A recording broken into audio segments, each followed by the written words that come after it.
Pathological liars. Are they born that way, or are they shaped by circumstance? By the end of this story, you'll have to decide for yourself. But this isn't a story about lies. It's about a night that brought notoriety to an otherwise peaceful town. It begins with a young woman who vanished without a trace, and a mystery that left a nation obsessed with discovering the truth.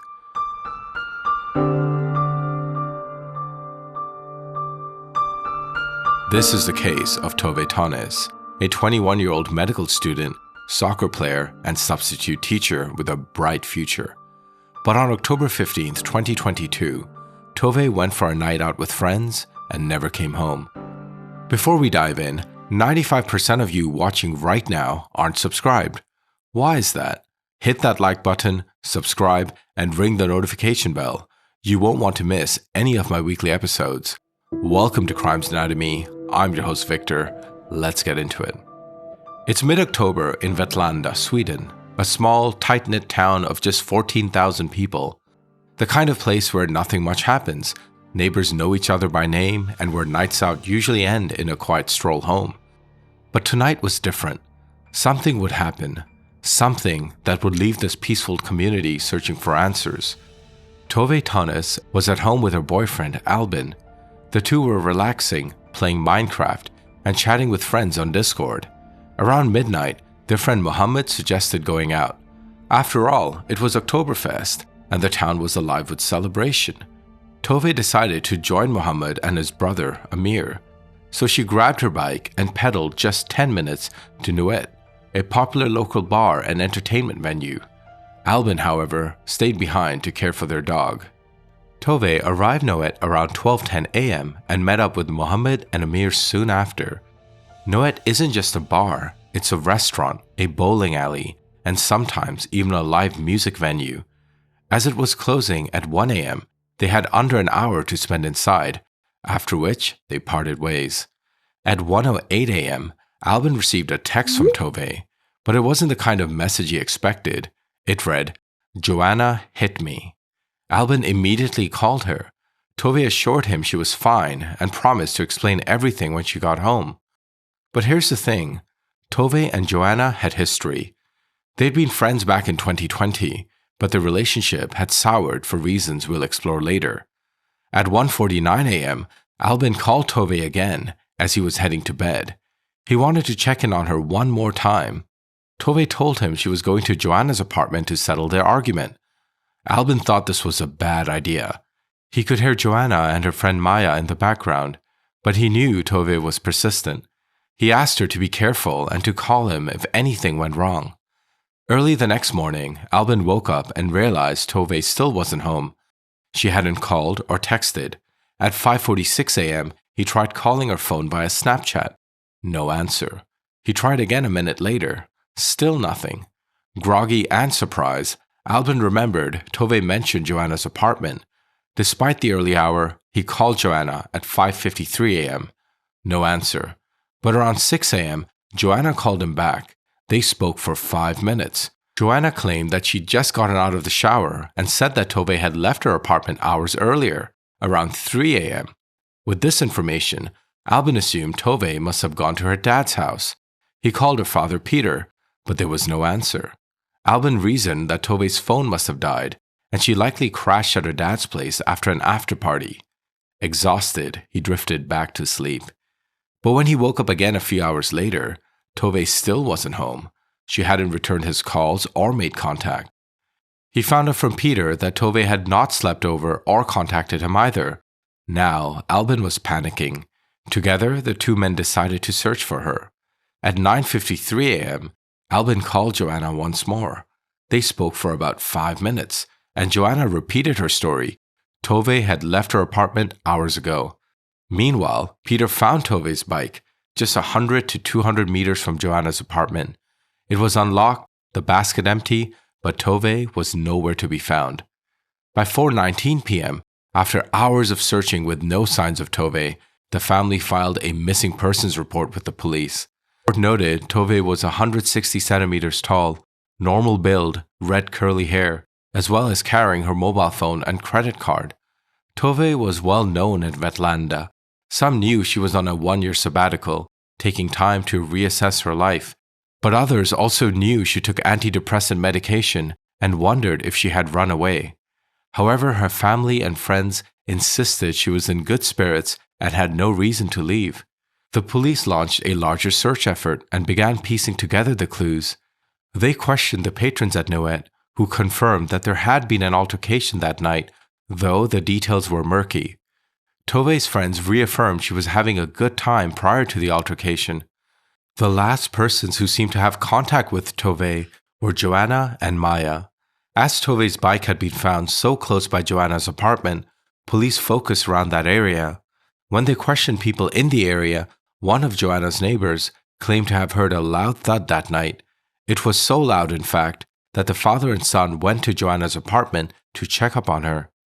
Questioning Joanna herself, she insisted that Tove had left her apartment at 3 a.m., after which she went to grab McDonald's with her neighbor, the same ones that came to check up on her. Joanna admitted that she and Tove had been close friends since 2020, but their relationship had soured over arguments and drinking and personal issues. By spring of that year, they'd stopped speaking altogether. Joanna described Tove as someone who struggled with self-harm, alcohol, and what she called attention-seeking behavior. Joanna also brought up the altercation with Tove that night at the bar. She said she was having a good time with Maya and another friend when Tove suddenly approached her and said, "Joanna, how do you feel? You're the worst person in the world." Joanna said she asked Tove to leave her alone, but then Tove threw herself at her, hitting her in the head. Joanna insisted that if her friends hadn't intervened, she could have been seriously injured, and she spoke to security to prevent this from escalating. Afterwards, she wanted to make amends, so she calmly invited Tove to her apartment to talk things out, to which Tove agreed. In fact, at 3 a.m. at their apartment, the pair shared a hug before parting ways. Joanna maintained that she had no idea where Tove went after that, and apparently neither did anyone else. Oh, and that loud noise that woke her neighbors up? Joanna explained that when Maya had fallen sick, she threw up and fell to the bathroom floor, causing that loud thud. Joanna claimed that she cleaned up the mess herself, and after helping a friend Maya to her feet, she asked Tove to leave so she could help Maya out further. Tove left around 3 a.m., and then Joanna decided to get some food for Maya to help her feel better. That's when she ran into her neighbor, who offered her a ride to McDonald's. At this point, this is all the detectives had to go on. They still hadn't found Tove or her cell phone, but they were able to ping her cell phone's whereabouts using a mobile network, and this told a very different story.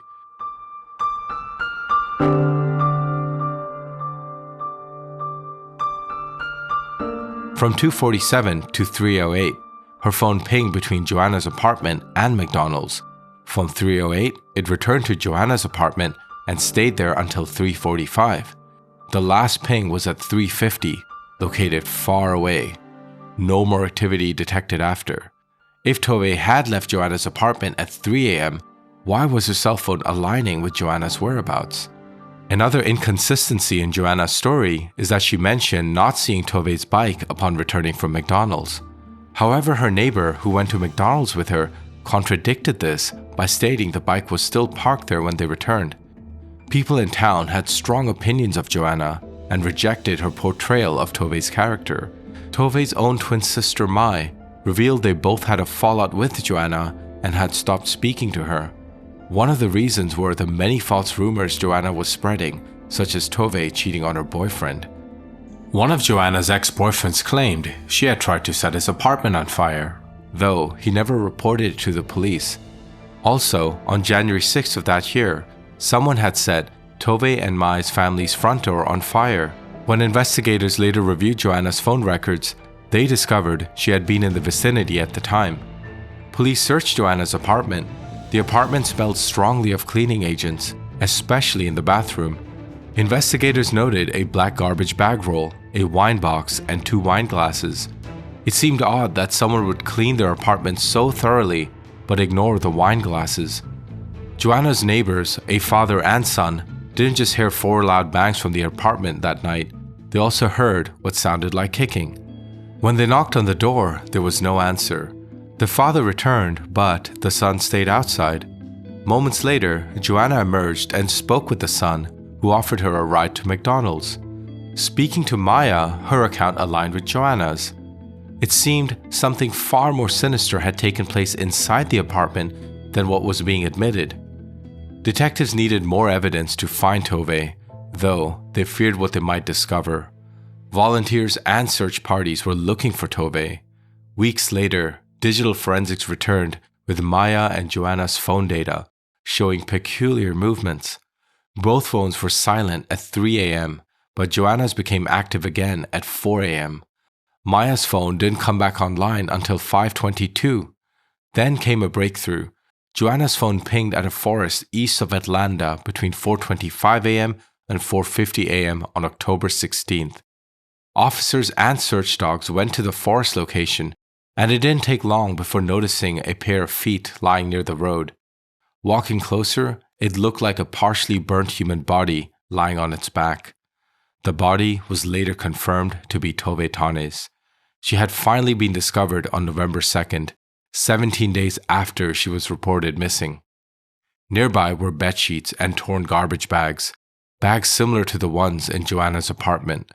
It's clear her body was burnt, and to further support that Joanna was the one who did it, because on October 16th, CCTV showed her purchasing 3 bottles of chemical petrol or lighter fluid, 3 packs of wet wipes, and a white sheet. She paid 170 Swedish krona using her Apple Wallet, and her receipt was time-stamped at 11:36 a.m. She was then seen driving away, presumably to the location to burn Tove's body. Joanna and Maya were arrested.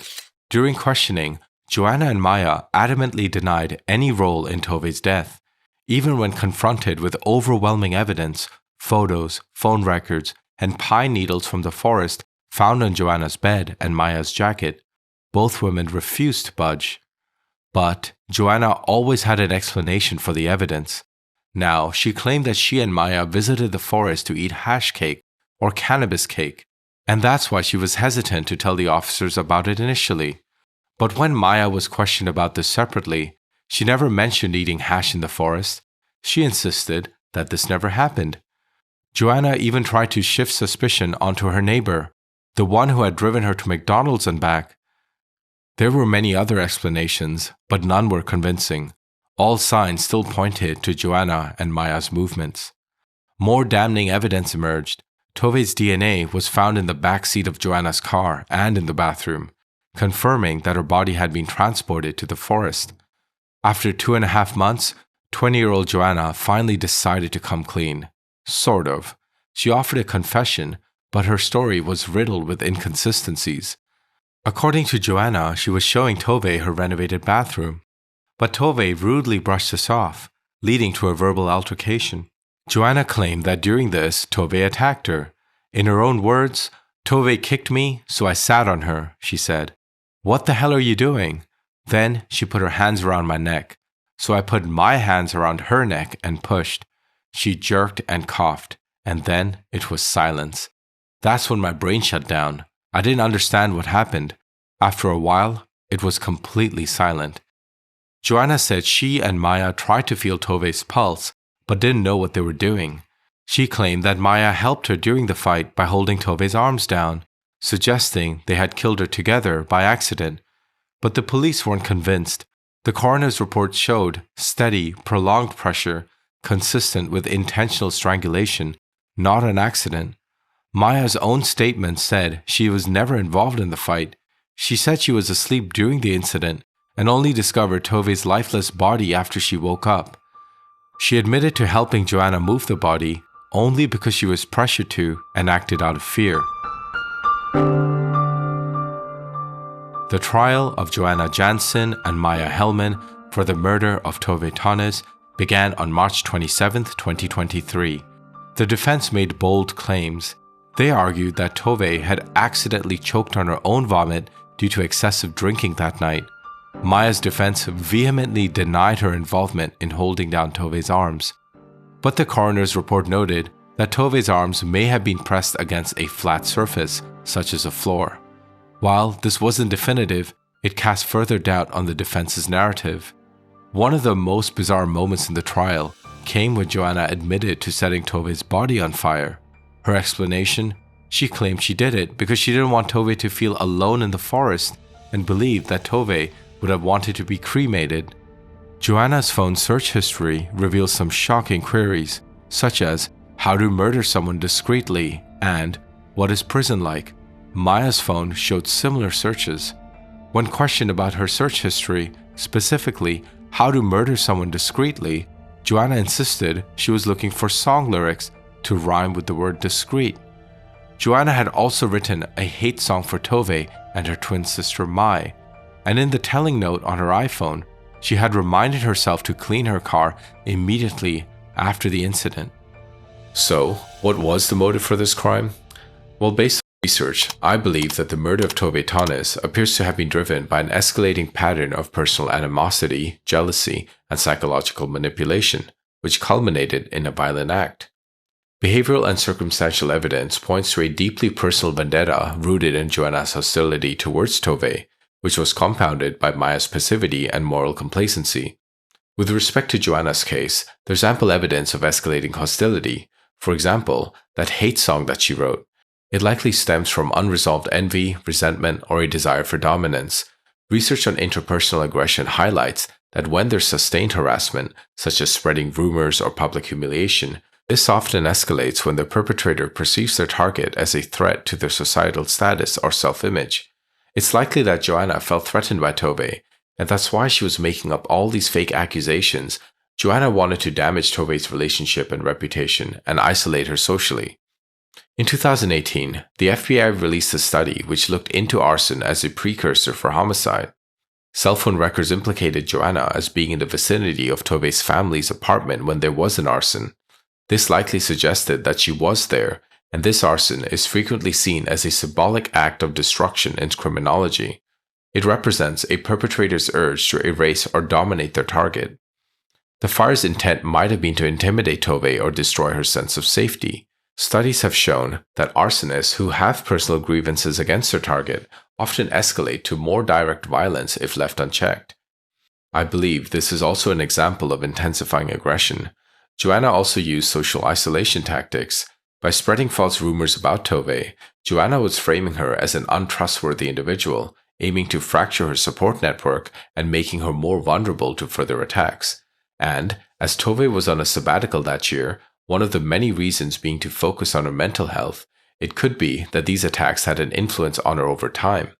Examining Maya's role, or more specifically, her complacency and moral failure to act, psychologist Albert Bandera's theory of moral disengagement explains how individuals rationalize harmful actions. Maya might have minimized her role or displaced responsibility onto Joanna because she felt that Joanna made her do it, and this alleviated her sense of guilt. This might explain why she didn't ask for any help or come forward with the truth all those months after the crime occurred. Tove may have unknowingly challenged Joanna's social standing, relationships, or self-esteem, and this triggered her pathological jealousy. And this desire for control, this pattern of harassment, from rumors to arson, suggested a need to dominate or even erase Tove's presence entirely. Lastly, the group dynamics. Joanna and Maya operated as a duo, and their interactions could have reinforced Joanna's destructive behavior. Joanna's need for dominance and Maya's compliance as a friend could have created this positive feedback loop of escalating violence, which ultimately led to Tove's destruction. In 1995, the University of Urbana-Champaign released a research into relational aggression, which showed girls as young as 6 years old having much higher relational aggression than boys. This manifests into verbal or physical aggression and is driven by interpersonal conflicts. After years of unchecked, uncorrected, and certainly unpunished relational aggression, Joanna's crimes culminated that early morning of October 16th. On April 19th, 2023, Joanna and Maya were both sentenced to life imprisonment for the murder and gross violation of a body. This marked a historic moment, the first time such a sentence has been passed against a female under 21 years of age in Sweden. But the story doesn't end there. Upon appeal in October 2023, Joanna's sentence was reduced to 16 years in prison. Maya, meanwhile, was acquitted of the murder charges entirely. She remained convicted of gross violation of a body, but walked free, having already served 12 months in detention. But again, there is more. According to Aftonbladet, Joanna attempted to escape from the Hinsberg Women's Prison on New Year's Eve 2023. Her plan, with another inmate, to subdue and use tweezers to blind a guard in both eyes and escape before they can raise the alarm. Upon discovery of their plan at inspection, she was moved to another prison. She is released in less than 15 years from now. While no one can say with absolute certainty what happened to Tove that night, as there has been incessant lying from both women, especially Joanna, I can't help but feel that the world has lost a potential medical professional. And how can society trust a person like this who keeps lying with the most ridiculous explanations? Don't forget to like, subscribe, and hit that bell icon for notifications of upcoming cases.